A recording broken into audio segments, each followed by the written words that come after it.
നമസ്കാരം.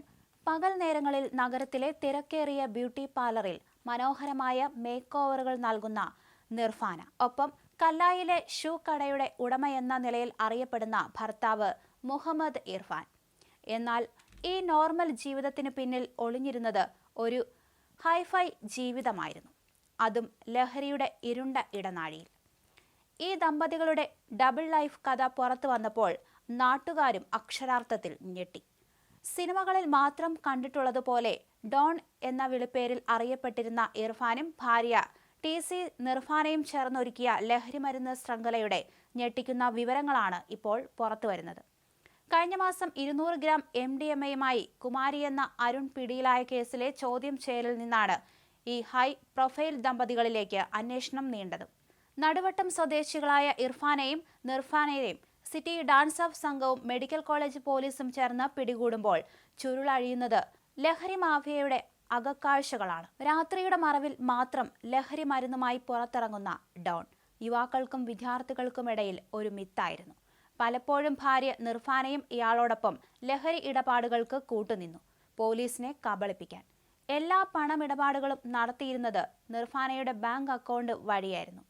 പകൽ ബ്യൂട്ടീഷ്യനായി പ്രവർത്തിക്കുന്ന നിർഫാന രാത്രിയുടെ മറവിൽ ലഹരിമരുന്ന് മൊത്ത വ്യാപാര ശൃംഖലയിലെ സജീവ കണ്ണിയാണെന്ന് കേൾക്കുമ്പോൾ പലർക്കും വിശ്വസിക്കാൻ പോലും കഴിഞ്ഞിട്ടില്ല. ഇതൊരു ചെറിയ മീനല്ലായിരുന്നു. വ്യാജ ID കാർഡുകൾ, 10 മൊബൈൽ നമ്പറുകൾ, ലഹരി കടത്തിനായി 6ഓളം വാഹനങ്ങൾ. ഇർഫാൻ ഒരുക്കിയിരുന്ന ഈ നെറ്റ്വർക്ക് പോലീസിനെ പോലും വട്ടം കറക്കിയിരുന്നു. കല്ലായിലെ ഷൂ കടയുടെ മറവിലും ഇയാൾ ലഹരിമരുന്ന് കച്ചവടം നടത്തിയതായി പോലീസിന് വിവരം കിട്ടിയിട്ടുണ്ട്. ഒരു സാധാരണ ബിസിനസ്സുകാരന്റെ മുഖംമൂടി അണിഞ്ഞ് അതേസമയം ലഹരിയുടെ വലിയ ലോകം നിയന്ത്രിക്കുന്ന ഒരാളായിരുന്നു ഇർഫാൻ. മാസങ്ങളോളം നീണ്ട ഡാൻസ് ഓഫ് സംഘത്തിന്റെ നിരീക്ഷണത്തിനൊടുവിലാണ് ഈ ഹൈടെക് ലഹരി മാഫിയ ദമ്പതികളെ വലയിലാക്കാൻ സാധിച്ചത്. കേസ് ഡയറികൾ മറിച്ചു നോക്കിയപ്പോൾ ഞെട്ടിക്കുന്ന മറ്റൊരു സത്യം കൂടി പുറത്തു വന്നു.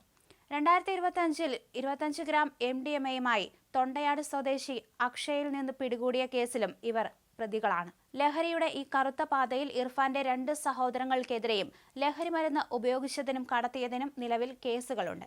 ഇവരുടെ പെരുമാറ്റത്തിലൊന്നും ആർക്കും തന്നെ ഒരു സംശയവും തോന്നിയിരുന്നില്ല. അതുകൊണ്ട് തന്നെ നാട്ടുകാരും ആ വിധത്തിലൊന്നും തന്നെ ചിന്തിച്ചിരുന്നില്ല.